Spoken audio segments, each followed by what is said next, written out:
Welcome to my channel knowledge with Prabir. আজকের ভিডিওর বিষয়বস্তু হচ্ছে ফার্স্ট ইয়ার নার্সিংয়ের যারা সাপ্লি পেয়েছো। ফার্স্ট ইয়ার নার্সিং মানেই জিএনএম হোক বা বিএসসি হোক, ফার্স্ট ইয়ার নার্সিং মানে একটু চাপ তো থাকেই, কারণ নার্সিং সাবজেক্টটা সম্পূর্ণ আলাদা। আমরা এতদিন যাবৎ যা পড়ে এসেছি, তাতে সে সায়েন্স দিক থেকেই আসুক বা আর্টস দিক থেকেই আসুক, যা পড়ে এসেছি এতদিন ছোট থেকে 12 পর্যন্ত যা কিছু পড়ে এসেছি, নার্সিংয়ে আসার পরে সম্পূর্ণ আলাদা ধরনের কিছু একটা পড়ছি। যে কারণে নার্সিংয়ের ফার্স্ট ইয়ারে কিছু সাবজেক্টে সাপ্লি এসেই থাকে, এটা নর্মাল, এরকম আসে না তা না, কেউ হতাশ হবে না, কিন্তু এটাকে পাস করতে হয়। সাপ্লি এক্সাম যখন থাকবে সাপ্লিতে ক্লিয়ার করতে হয়। যদি সাপ্লিতে ক্লিয়ার যদি না করতে পারো তাহলে ফার্স্ট ইয়ারটা নাই তুমি ঠিক আছে, সেকেন্ড ইয়ারের যখন পরীক্ষা হবে তখনও যদি ক্লিয়ার না করতে পারো তখন তুমি কিন্তু থার্ড ইয়ার আর উঠতে পারবে না। ফলে একটা চাপ থেকেই থাকে, বিশেষ করে অ্যানাটমি, ফিজিওলজি এবং মাইক্রোবায়োলজি এই যে সাবজেক্টটা রয়েছে, তাতে জিএনএম হোক বা বিএসসি হোক, এই সাবজেক্টটা কিন্তু অনেকটাই সাপ্লি এনে দেয়।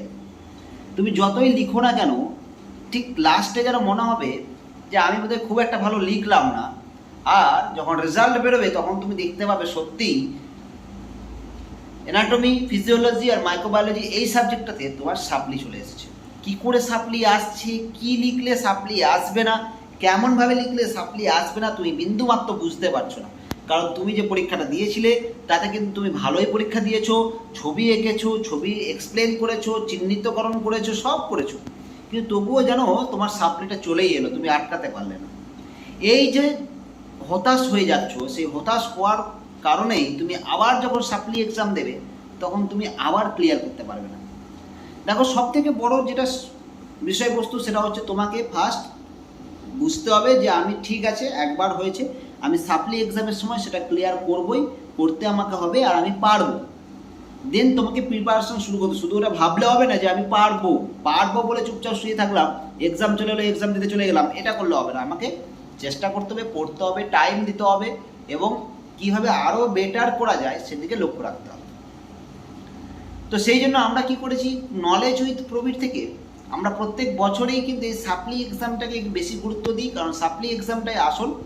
যারা অ্যানুয়াল এক্সামে পাস করতে পারোনি, সাপ্লি পেয়েছো, তাদেরকে আর কেউ গাইড করুক না করুক, এই নলেজ উইথ প্রবীর চ্যানেল কিন্তু সবসময় পাশে রয়েছে। তো আমরা বিশেষ করে ফার্স্ট ইয়ারের সমস্ত সাবজেক্টের নোটস রেডি করেছি, এবং পারফেক্ট নোটস, যে নোটস লিখলে তুমি পাস করবেই। অ্যাকচুয়ালি তুমি ফার্স্ট ইয়ারে লিখেছো অনেক, কিন্তু পাস করতে পারো না, তার একটাই কারণ, তোমার নোটস ঠিক ছিল না, তোমার নোটসের গুণগত মান ঠিক ছিল না। সেই কারণে কিন্তু তোমাকে যে এক্সামিনার ছিল সে কিন্তু নাম্বার দেননি।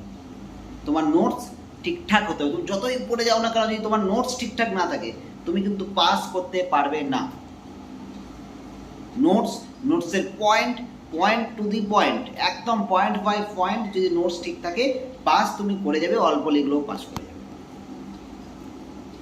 তো আমরা তৈরি করেছি প্রত্যেকটা সাবজেক্টের, ফার্স্ট ইয়ারের প্রত্যেকটা সাবজেক্টের আমরা তৈরি করেছি। বিশেষ করে ফার্স্ট ইয়ারে জিএনএম এবং বিএসসি উভয়েরই অ্যানাটমি, ফিজিওলজি, মাইক্রোবায়োলজি এই যে সাবজেক্টটা, অ্যানাটমি, ফিজিওলজি, মাইক্রোবায়োলজি এই যে সাবজেক্টটা, এই সাবজেক্টটাকে আমরা সুন্দর করে পরকে পর সিস্টেম বাই সিস্টেম এক একটা সিস্টেম আমরা তৈরি করে নিয়েছি। রেসপিরেটরি সিস্টেম, রিপ্রোডাক্টিভ সিস্টেম, প্রত্যেকটা সিস্টেম, যতগুলো সিস্টেম আছে আমরা প্রত্যেকটা সিস্টেমকে সুন্দরভাবে এমনভাবে তৈরি করেছি যে তোমরা যদি একবার পড়তে শুরু করো না, আর কিচ্ছু লাগবে না। অ্যানাটমি, ফিজিওলজি, মাইক্রোবায়োলজিতে তোমাদের আর কিচ্ছু লাগবে না, এবং তোমরা যদি একবার পড়তে শুরু করো দেখবে কতটা ইজি হয়ে গেছে মুখস্থ করাটা, কারণ এত সুন্দরভাবে আমরা সাজিয়ে তৈরি করেছি যেটা খুবই ইজি করে দিয়েছি। তোমরা চাইলে আমাদের কাছে অ্যানাটমি, ফিজিওলজি, মাইক্রোবায়োলজি সাবজেক্টের সাজেশন, নোটস, টিপস, কীভাবে লিখলে আমরা পাস করবো, যেটা আমরা বুঝতে পারছি না যে কীভাবে লিখলে পাস করবো, কী লিখলে পাস করবো, কেমনভাবে লিখলে পাস করবো, যেহেতু ফার্স্ট ইয়ার স্টুডেন্ট সেহেতু বলবো তোমরা চাইলে নোটস, সাজেশন, টিপস এগুলো সমস্ত কিছু আমাদের কাছে নিতে পারো। এবং শুধু অ্যানাটমি, ফিজিওলজি, মাইক্রোবায়োলজি নয়, প্রত্যেকটা সাবজেক্টের, ফার্স্ট ইয়ারের প্রত্যেকটা সাবজেক্ট আমরা কিন্তু রেডি করে রেখেছি। তোমরা আমাদের কাছে এই টিপস, এই সাজেশন, এই নোটস নিয়ে তোমাদেরকে আরও নিজেদেরকে স্ট্রং করে, প্রিপারেশনটাকে আরও শক্ত করে তোমরা পরীক্ষার জন্য রেডি হয়ে যাও। এটা তোমাদের কাছে চাইবো, কারণ একবার যারা সাপ্লি পায় আর সাপ্লি যদি পরপর পেতেই থাকো তাহলে হয় তারা ডিসকন্টিনিউ করে দেয়, আর তা না তাদের যে মনোবল সেটা ভেঙে যায়, ফলে সাপ্লি ক্লিয়ার করতে পারে না। অনেক কষ্টে 3 বছরের কোর্সকে 4 বছর 5 বছরে কমপ্লিট করে তারপর বাড়ি ফিরে যায়, তারপর আর কাজ করার মন থাকে না, বাড়ির লোক হতাশ হয়ে যায়, অনেক টাকা খরচা হয়ে যায়। সুতরাং টাকা খরচার একটা বিষয়বস্তু থাকে। সো বলবো অত কিছু না করে জাস্ট আমাদের কাছে সাজেশন, টিপস, নোটস নিয়ে নাও, পড়তে বসো, টাইম দাও এবং নিজেকে এভাবে তৈরি করো যে আমি পারবো, পারতে আমাকে হবেই। দেন তোমরা প্রিপারেশন শুরু করে এক্সাম দাও, দেখবে পাস অনিবার্য, এবং পাস যতক্ষণ না হচ্ছ আমরা তোমাদের পাশে থাকবো। তো নোটস, সাজেশন, টিপস যদি নিতে চাও তাহলে অবশ্যই তোমাদেরকে কি করতে হবে, কমেন্টে জানাতে হবে, অথবা আমাদের ডেসক্রিপশন বক্সে আমাদের হোয়াটসঅ্যাপ নাম্বার দেওয়া থাকবে, হোয়াটসঅ্যাপ নাম্বারে গিয়ে হোয়াটসঅ্যাপ করতে হবে যে আমার নোটস চাই, তারপর বাকি ডিটেলস আমরা তোমাদের দিয়ে দেবো।